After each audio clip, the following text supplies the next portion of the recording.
नमस्कार, मेरा नाम है मुकेश गोरिया और आप देख रहे हैं खेतेरी पाठशाला। आज हम बात करने वाले हैं जो हमारा मई का महीना है, उसमें हम जो कौन सी जो सब्जी वर्गीय फसलें हैं उसको लगाकर उनसे जो हमारा उत्पादन है वो लेकर जो हमारी इनकम है उसको क्या कर सकते हैं, जनरेट कर सकते हैं। तो उसके बारे में जानने वाले हैं। तो अभी तक आपने हमारे चैनल को सब्सक्राइब नहीं किया तो चैनल को सब्सक्राइब करें ताकि खेती से जुड़ी नई नई जानकारियाँ आपको ऐसी मिलती रहे।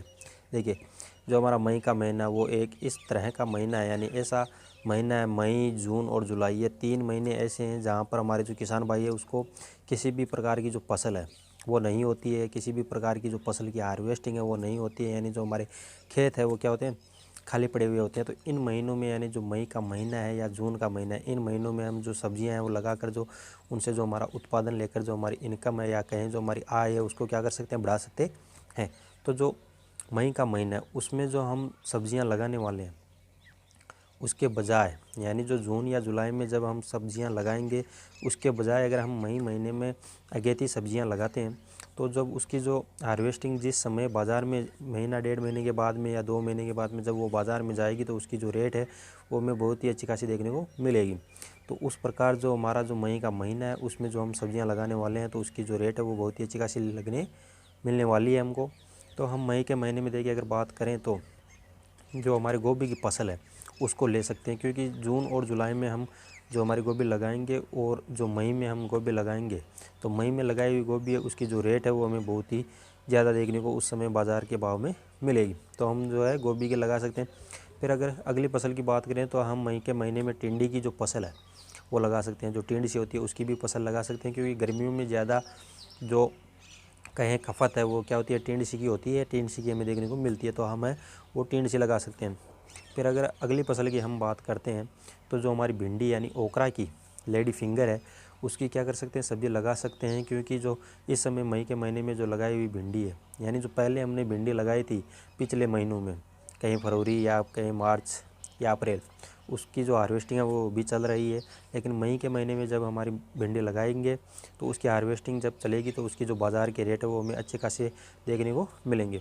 फिर अगर अगली फसल की बात करें तो देखिए, हम जो हमारे लौकी की फसल है उसको मई महीने में ले सकते हैं। क्योंकि देखिए, लौकी वैसे तो लौकी की डिमांड है वो हमें साल भर पूरे देखने को मिलती है, क्योंकि लौकी एक ऐसी फसल है जिसको आप किसी भी ऋतु या किसी भी मौसम में क्या कर सकते हैं, खा सकते हैं। तो उसकी डिमांड है वो लगभग क्या होती है, बाज़ार में साल भर बनी रहती है। तो हम लौकी की फसल लगा सकते हैं।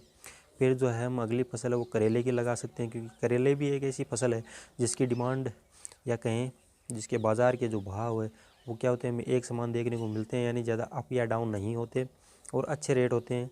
इसकी भी डिमांड है वो साल भर बनी रहती है, तो हम करेले की फसल लगा सकते हैं। फिर अगर अगली बात करते हैं, देखिए, अगर जो हमारे गंवार की फलियाँ और जो चंवले की फलियाँ हैं वो भी जो हमारा मई का महीना है उसमें लगा सकते हैं। क्योंकि इन दो फलियाँ होती है, ये क्या होती है, जो हमारा शादियों का गर्मियों में सीज़न चलता है तो इस समय जो गंवार की फलियाँ और जो चंवले की फलियाँ इसकी डिमांड है वो काफ़ी ज़्यादा बढ़ जाती है। तो चंवला और जो हमारी गंवार की फलियाँ इसकी भी हम सब्ज़ी लगा सकते हैं।